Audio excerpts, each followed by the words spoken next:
So, so this is our community kitchen. So, everyone, this is Jeff. G'day, how is everyone? So Jeff's making a, it'd be a fermented chili watermelon. Yeah, it's a fermented watermelon. It's a watermelon hot sauce. If anyone wants to try some, Yeah. So it's a ferment of cayenne peppers and generally a 3.5%. Yeah, go from there. have a whiff. brine. And then it's, oh, sorry Rob. You're right, mate. And then during the processing point, it's pasteurised on the stove, cut with watermelon juice, apple cider vinegar. Lets it sit for about 24 hours and bottles up, and So dude, it's just that. Great colour. It's awesome, isn't it? yeah, Seriously, fan. if anyone wants to try some, we've got spoons, I've got leftovers, I can't pour that much. So if anyone wants to sample, yeah, 100%. So this is the purpose of this kitchen is to allow. So Jeff started the business in his kitchen, just experimenting with things, Yep. and then wanted to get a bit more professional. Started using the kitchen. Now he's using it a lot more. He's got now German. You know, these German they've really lifted the ability of the quality. It's not very spicy. Yeah. So that's a fermented chipotle sauce. So Yeah, smoky. Yeah, This right, is. That's good.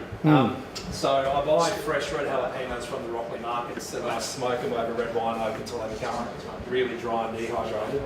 Ferment them in a 5% brine with a bit of sugar and leftover fermentation brine, and then process it with water and red white vinegar, and that's it.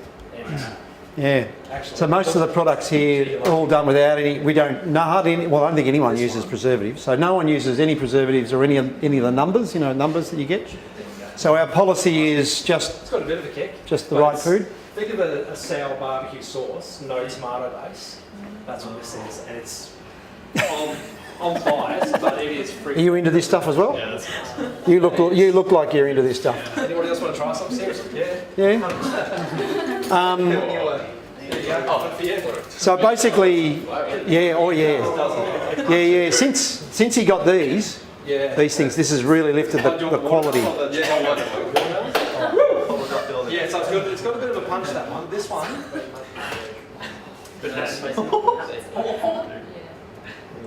And the idea of the fermentation process is no oxygen in there. It's spicy. Really? No, but that's mild. Mild. So, cayenne pepper and watermelon is that one. And this one is a chipotle, so red jalapenos, which have been smoked over red wine oak. Yeah. There's a few different. Do you want to try it? Yeah? Yeah, Awesome. go. You're itching to go, aren't you? He's itching. He's itching to have a yeah. Get a spoon for him. He's leaning forward like a bloke on the way to the pub. Go for the watermelon to start off with, because that's the mild one. There's little to no heat to it. But the flavour of that sauce is just... It's amazing. Like you can taste the watermelon, there's a bit of a sour note, and then you get a bit of warmth from the cayenne peppers at the end. I feel some salt. Sorry? Salt. Yeah, there's definitely salt in it because part of the fermentation process is a brine, which creates an anaerobic environment, no oxygen, so all the bad stuff gets killed off, and it only promotes good bacteria. Yeah, go for it, mate. Yeah, don't be shy.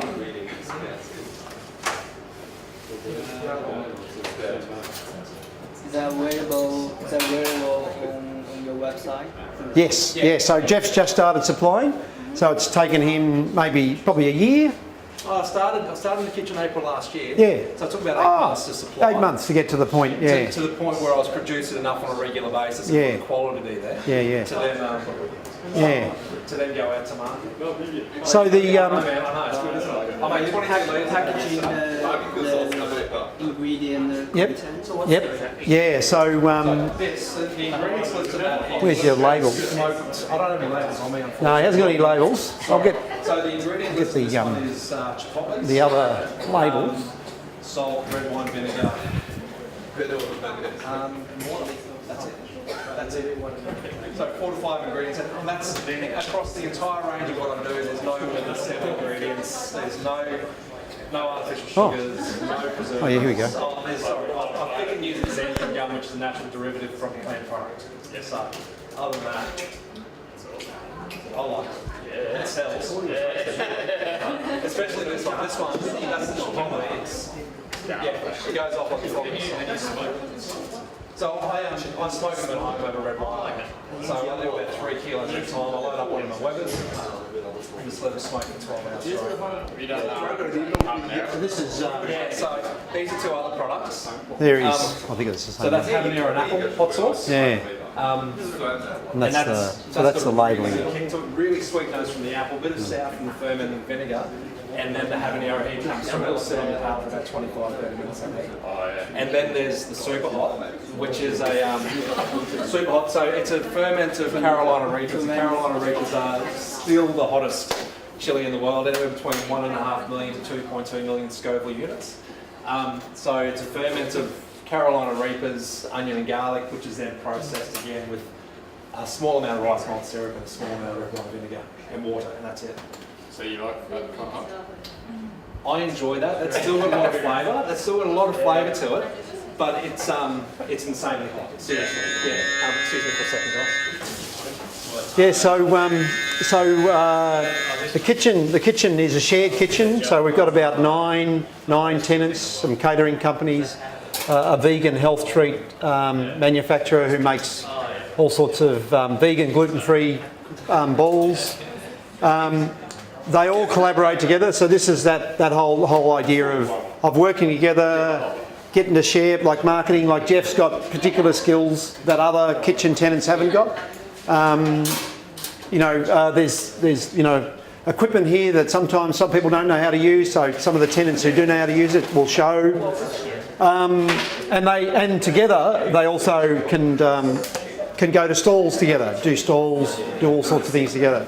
So it's the main purpose of the kitchen. We haven't spoke about, which is the main thing is the tenants here have to have some sort of mission, some sort of like us. Otherwise, it'd be pointless having here. He might not have intentionally gone on this mission, but just happened. But he's a complete no waste business. So not only does he have the sauces, but everything that's left over, he then, which is all this dried up watermelon. Have you got anything here? No. I've actually got a couple of byproducts in the fridge. Yeah. So he then turns that into a dust, so you can rub it on a chook or on a lamb or on a pork. So that's the dust, and then what's left over from that process, he then mixes in with olive oil, and that's it. So it's completely no waste. Everything gets sold. So it's not like no waste where you send it off to the pigs to eat. It's like there is no waste. It's at the end of the day, there's nothing left. So that's the byproduct from the watermelon sauce. And seriously, if you have a smell of that, if you haven't tasted the sauce, it's the pure essence of the sauce. So I do 2 things with that now because I'm now supplying my local cafe, who was my first stop, funnily enough, with the reserved fermentation line, and that's the chipotle. So you get the smell of that is chipotle. You wouldn't throw that away, would you? No, not at all. So I now supply the dry that I don't use in the production of the sauces to the cafe, and they've developed Beautiful. That smoky. fried chicken. So they've got a spicy fried chicken using the fermentation brine. There's a few sauces which I make which use all the brine, like the chipotle. So, and as you can see, I've got a fair bit of reserve, and you can see the different colours of the different batches that I've made, depending on the quality of the colour of the jalapenos when it started, how heavily I smoked them, how dry they were before they were processed. And so I actually can't go through this much of byproducts. So I'm going to start infusing brines with the byproduct to then supply the cafe with, because I just can't keep up with their demand of the fermentation brine. So and even my scraps go into my compost at home. Yeah, seriously.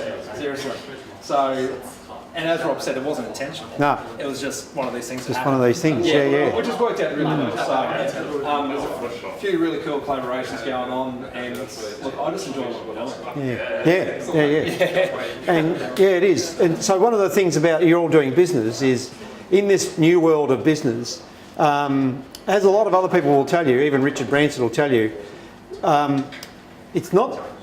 You can't really intentionally set out to obviously have a global airline company. It's actually one foot in front of the other, and then the process unfolds for you. And that's one of Rudolf Steiner's. What's that? So. Yeah. It's not spicy. Well, it's not too spicy anyway. See?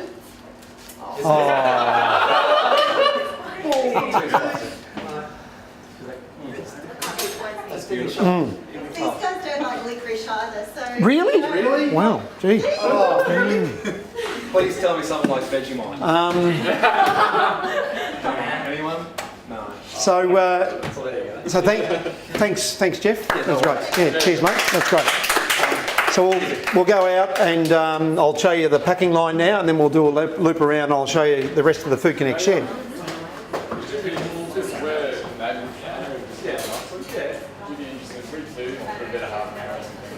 Yeah, definitely.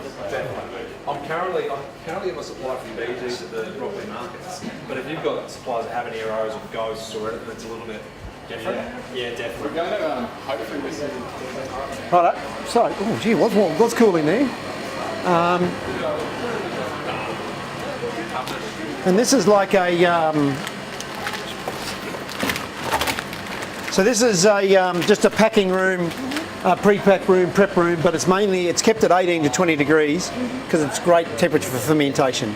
So we have a miso maker as well over there. She'll leave all her misos. Yeah, it's not all, it's, you know, but it's good for storing everything, but eventually, and also we can do a lot of prepping in here. So kitchen tenants, because that's, you know, it's reasonably affordable, but this is cheaper. Again, yeah. Cool. Just watch your shoulder there with that bit of the thing coming through. So this is the Food Connect packing line. As I said upstairs, we do two lines, one retail line, which is this. So this packs boxes. And generally at the start of the line here, which is the start of the line, it's the heavy stuff, the dirty stuff. So potatoes, onions, pumpkins, garlic. They all go in, and then a liner bag. And then all those boxes. So we're a total recycling business. We don't go for branded boxes. We have a couple of branded boxes here that come up from Sydney, from Food Connect in Sydney. We replicated the business model all over Australia, but we've never been into branded boxes. We've always been into recycling everything. So for every customer, there's 3 boxes for every customer. The one that's at their home at the moment, the one that's here ready to be packed for next week, and the one that's at the City Cousins place that they dropped off yesterday. So there's always 3 boxes in the system for each customer. And then we've got these, I don't know whether that's our newly branded recycling. So this is actually totally compost down, these bags. They're, so they're completely plastic free. They don't break down in little pieces. They actually do completely disappear. And then all the fresh stuff goes in there after that. So that sort of keeps it, all we try to do is just keep dirty clear of clean. So all the cucumbers, lettuces, spinach, everything else goes in afterwards. And by the end of the line, when the box is starting to look nice and full, that's when you have, like, you know, your delicate, you know, your mushrooms, your delicate sort of things. Each one of the packers, they're really artisans, they're artists, because they have to curate a box. The box at the end of the day has to look absolutely and be like, has to have a wow factor. So we tend to think of people on the line as just packers. You know, they've got to put in the box and just process the line. Whereas everyone here is paid the same amount as everyone in the office, because these guys have a really big responsibility to, when they're packing the box, they have to think of the little child or the mother or the husband when it gets to their place, and when they open that box, and you know, they get those aromas and they get that beautiful vision, and it just looks amazing. So that's their role. So it's a really important role for a packer. Sorry. Because we operate really simple operation, produce comes in on Mondays and Tuesday mornings. We pack Tuesdays and Wednesdays and Thursdays, and it all goes into fridges by then. So customers, City Cousins, are just Tuesday, Wednesday, Thursdays. That's it. We're done and dusted for the week. And then Thursdays and Fridays, all the orders have to be in for the following week, so that Jacob, who's in there in thongs, you would have seen that bloke in thongs, he deals with all the farmers, so he orders off the farmers today and a little bit tomorrow morning, and then the farmers start harvesting, and then it all comes in Monday, Tuesday. So it's a really simple cycle. We do get a bit of top-up stuff on a Wednesday morning from some of the farmers, the fresher farmers, and from these local guys, to go into the boxes on Thursday, or for wholesale customers. And then the rest of the packing floor is wholesale, but it's pretty empty at the moment. We've got 4 cold rooms and a couple of fridges. The bigger cold room there, a freezer down there, and another cold room at the end here, all at different temperatures to suit the different produce. As I said before, come on through. As I said before,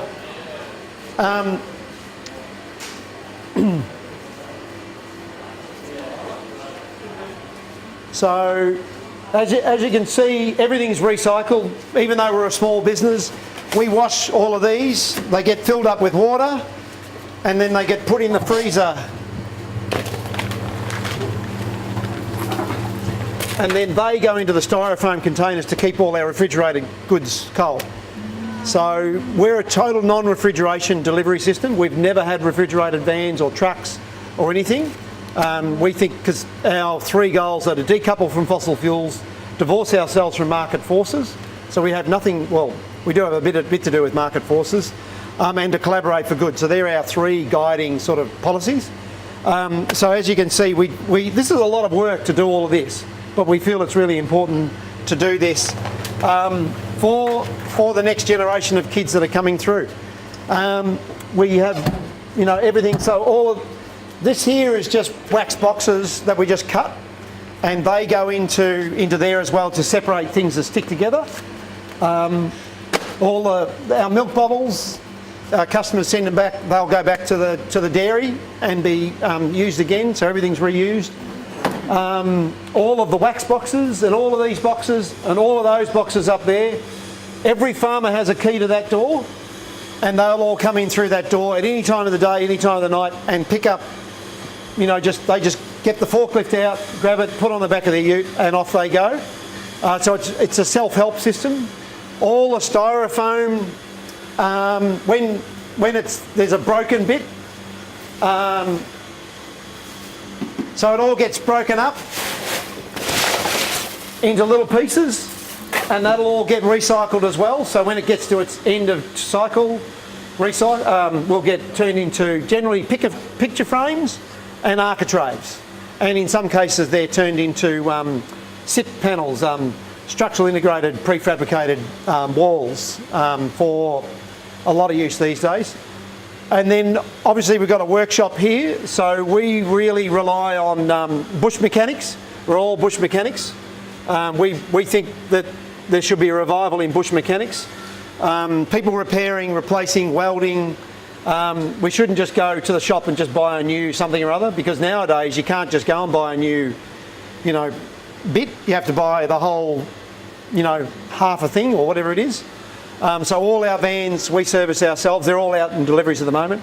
All the forklifts, pretty much everything we bought here, we bought second hand. We hardly ever buy anything new. All the cold rooms we all bought second hand, dismantled, brought here, and then assembled.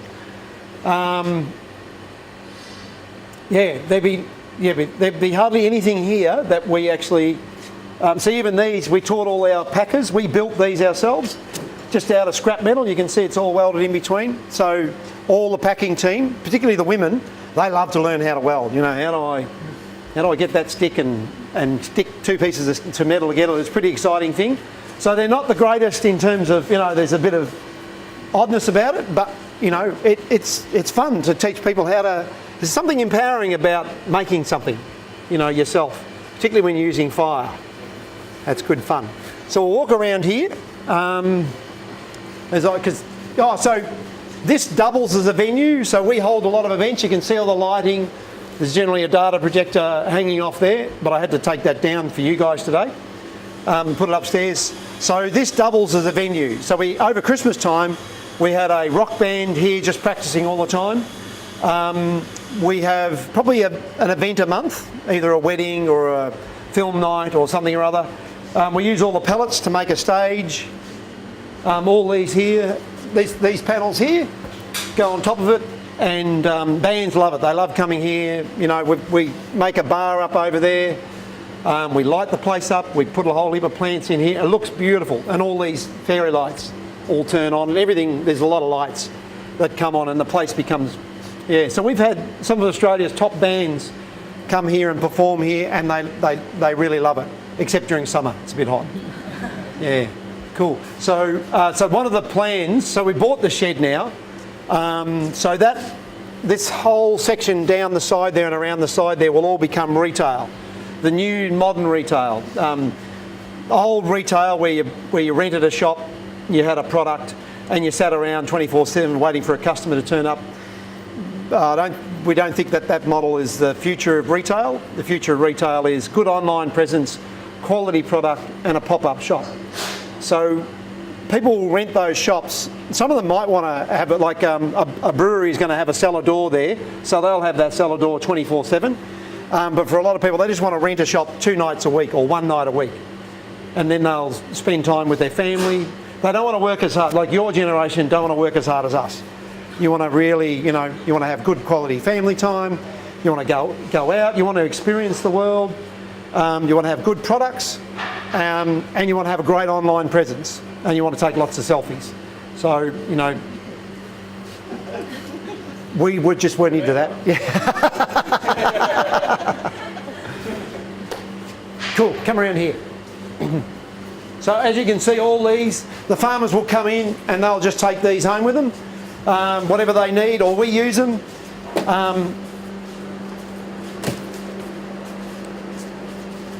So we only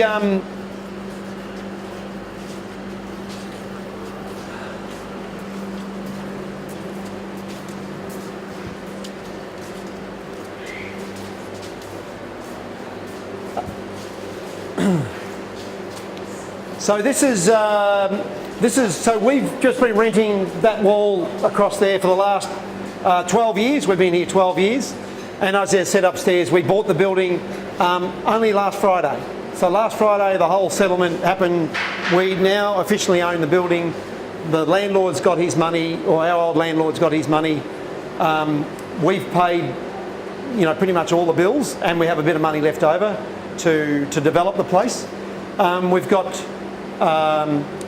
23 tenants to move in the next 6 months, and we've got 4 big tenants to move in the next 3 months, or next 2 months really. So we're renovating at the moment all down there, as you can see. So Oz Harvest, have you all heard of Oz Harvest? They're a food rescue. They're a national food rescue business. They're moving into this part of the shed. They're putting another big kitchen in, cold rooms, freezer space. They've got about 8 refrigerated trucks out on the road every day. They were here last Wednesday. They did a bit of a visit and tour and bought all their trucks. We've got a bit of van envy. They're amazing vehicles. But they need to have refrigerated trucks because they're picking up produce that's at the end of its shelf life, and there's all sorts of safety issues around the product that they use. So that's what this is. This is going to be used for that, and then this is the rest of the warehouse.